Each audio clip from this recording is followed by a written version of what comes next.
चैन दोस्तों, मैं जो गौरव आर्य और आप देख रहे हैं majorly right. Doctor S Jaishankar जो भारत के एक्सटर्नल अफेयर्स मिनिस्टर हैं, उन्होंने बोला है कि जियो पॉलिटिक्स में एक तूफान आने वाला है दोस्तों। समझाते हुए कि तूफान का क्या मतलब है, उन्होंने 4-5 बातें बताई हैं। उन्होंने बोला कि जिस तरीके से दुनिया भर में जंगें चल रही हैं, लड़ाइयां चल रही हैं, जिस तरीके से देशों की आपस में दुश्मनियां हो रही हैं, देश आपस में लड़ रहे हैं और ये लड़ाइयां फैल रही हैं। जैसे अगर आप रशिया और यूक्रेन को देखें दोस्तों, लड़ाई 2 देशों की चल रही है, लेकिन दुनिया को 2 धड़ों में बांट दिया इस लड़ाई ने। गोलाबारी सिर्फ 2 देशों के बीच में चल रही है दोस्तों। ऐसी बात नहीं है कि इसमें 4-5 देश इन्वॉल्व हो गए ना, नॉट एट ऑल। सिर्फ रूस और यूक्रेन के बीच में लड़ाई चल रही है, लेकिन अमेरिका पैसा दे रहा है, यूरोपियन यूनियन पैसा दे रहा है, ठीक है। पूरी दुनिया, ज्यादातर दुनिया, पूरी दुनिया तो नहीं कहना चाहिए, लेकिन ज्यादातर दुनिया जो है वो यूक्रेन के साथ इसलिए खड़ी है क्योंकि पब्लिक ओपिनियन बिल्ड कर दिया अमेरिका ने, पब्लिक ओपिनियन बिल्ड कर दिया वेस्ट के मीडिया ने। और यहां पे रूस के साथ खड़े हैं चीन, और भी चीन के कई सपोर्टिंग देश रूस के साथ खड़े हैं, और भारत जैसे देश न्यूट्रल हैं। भारत ही कहता है कि यार अमन शांति की बात करो, एक दूसरे की गर्दनें उतारने की बातें मत करो। उधर अगर आप इजराइल और हमास को देखें, वहां पे भी दुनिया 2 धड़ों में बटी है। जो मुस्लिम वर्ल्ड है वो चुप है, उसको कोई फर्क नहीं पड़ रहा आप इजराइल पैलेस्टीन को मारे ना मारे, मुंह जबानी पूरी बात कर रहे हैं वो लोग।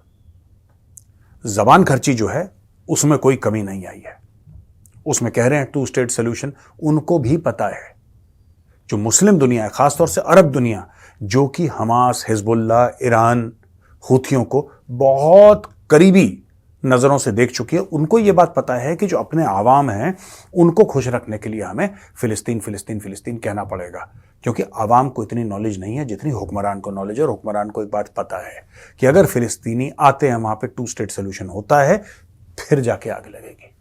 डॉक्टर जयशंकर ने और क्या क्या बोला यह मैं आपको बताता हूं, फिर मैं एनालाइज करके बताऊंगा कि उनके कहने का मतलब क्या था। यह देखिए, पीटीआई के साथ इंटरव्यू के दौरान डॉक्टर जयशंकर ने बोला है कि ग्लोबल पावर बैलेंस 2020 के एंड तक, towards the end of 2020s, यह पूरी तरीके से बदल जाएगा, रेडिकली डिफरेंट हो जाएगा।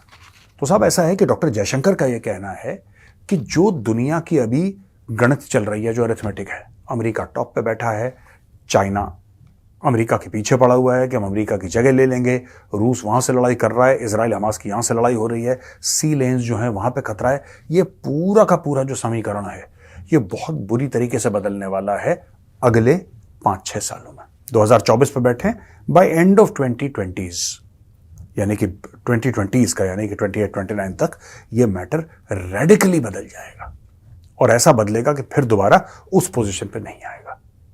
नई नई शक्तियां हैं, नई नई ताकतें हैं, जो अपने, जिसको कहते हैं ना, मसल्स फ्लेक्स कर रही हैं। ये देखिए, declining influence of the United states का जो इन्फ्लुएंस है वो डिक्लाइन कर रहा है दोस्तों। एक जमाना था जब यूएस की तूती बोलती थी, जो अमेरिका ने बोल दिया वो कानून है, अमेरिका अच्छा करे तो वो कानून है, बुरा करे तो वो कानून है। आजकल ऐसा नहीं है, आजकल देश अमेरिका को चैलेंज कर रहे हैं। भारत तो पहले से ही एक न्यूट्रल लाइन इख्तियार करके बैठा हुआ था, न्यूट्रल चल रहा था भारत। नॉन अलाइंड समिट हुआ था, मुझे याद है बहुत पहले, उस जमाने में पहली बार मुझे पता लगा कि नॉन अलाइनमेंट होती क्या है।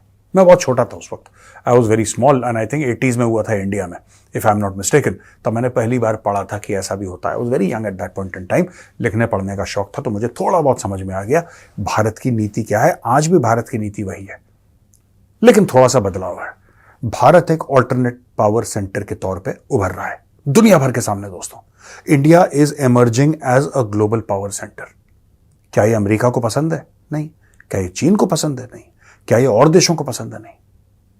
देखिए, सब चाहते हैं कि वो ताकतवर बन जाए, सब चाहते हैं कि वो पावर सेंटर हो, और सब ये चाहते हैं कि सिर्फ वही पावर सेंटर हो।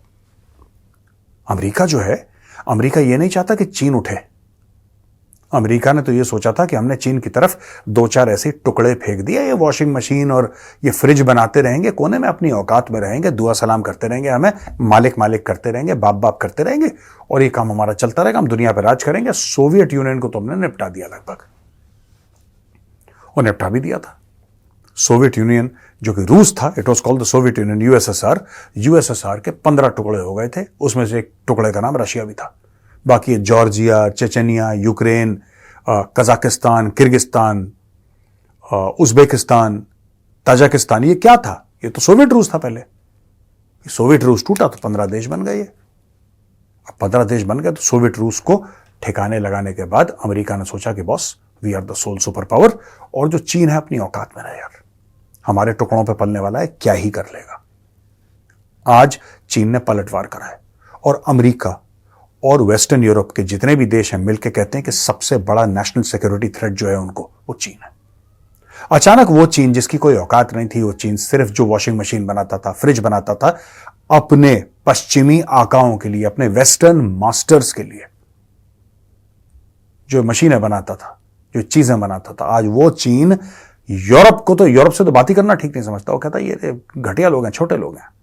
वो सीधा अमेरिका से टक्कर ले रहा है। चीन अपने आप को इस लेवल पे ले आया है।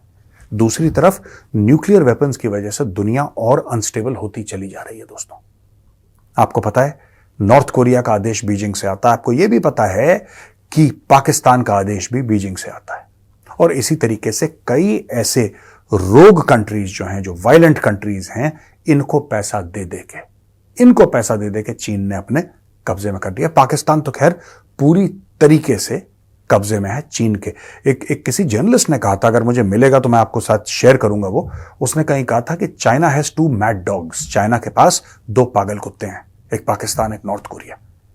ये मैं अपनी बात नहीं कह रहा, मैंने नहीं बोला, ये किसी ने बोला है और मुझे उसका नाम याद नहीं आ रहा। आप देखिएगा इंटरनेट पे, अगर आपको मिलता है तो आप मुझे एजुकेट करिए और लिखिएगा कमेंट्स में कि मेजर साहब ये वो कमेंट है, किसने दिया था कमेंट। तो दोस्तों ये डॉक्टर जयशंकर का कहना है कि दुनिया बहुत रेडिकली चेंज कर रही है और बोला है कि United States is still the premier power of the world. Number 1 power आज की तारीख में भी यूनाइटेड स्टेट्स ऑफ अमेरिका है, इसमें कोई शक नहीं है। अमेरिका नंबर 1 पावर है, न्यूक्लियर वेपन्स के तौर पे, इकोनॉमी के तौर पे, मिलिट्री के तौर पे, डिप्लोमेसी के तौर पे, इंस्टीट्यूशनल स्ट्रेंथ के तौर पे, इन्वेंशंस और डिस्कवरीज के तौर पे। ये सारे जो भी जो मापदंड होते हैं उसमें अमेरिका नंबर 1 है और चाइना बहुत पीछे है। लेकिन इनका यह कहना है कि फॉर वैरायटी ऑफ रीजंस, कारण कुछ भी हो और कारण कई हैं, आप ये कह सकते हैं कि the next lot of powers are so much closer to the United States than they used to be. यानी कि यूएस ऊपर हो गया, उसके बाद जो देश हैं उनमें और यूएस में एक जमाने में बहुत फासला हुआ करता था, बड़ा लंबा चौड़ा फासला हुआ करता था उनके बीच में। यानी कि यूएस बहुत ऊपर और ये कहीं नीचे, ये नंबर 2 कहते हैं, लेकिन 1 और 2 में जमीन आसमान का फर्क था। अब वो फर्क जमीन आसमान का नहीं रह गया। ये जो पावर्स हैं ये यूएस के पास पहुंच गए हैं दोस्तों। अभी तक यूएस तक नहीं पहुंचे हैं, यूएस को पार नहीं करा, और हो सकता है यूएस को पार करने में 20 साल और लग जाएं, 10 साल और लग जाएं। कर भी पाए ना कर पाए वो अलग बात है, लेकिन अब ये इतना क्लोज पहुंच गए हैं यूएस के कि यूएस को अपनी जगह, जो अपना वर्चस्व था, वो खतरे में लगने लगा यूएस को। ये कहना चाहते हैं डॉक्टर एस जयशंकर। और ये कहते हैं कि यूएस ने अपना भी posture vis-à-vis the world change करा है। जैसा मैं पहले आपको बता रहा था ना, अमेरिका का एक बड़ा स्ट्रांग, एक बड़ा एग्रेसिव पोस्चर हुआ करता था अमेरिका का। इस देश पे बम मारो, इस देश पे अटैक करो, इसकी छतें उड़ा दो, इसके लोगों को बर्बाद कर दो, ये ऑक्यूपाई कर लो। ये अमेरिका के तेवर हुआ करते थे।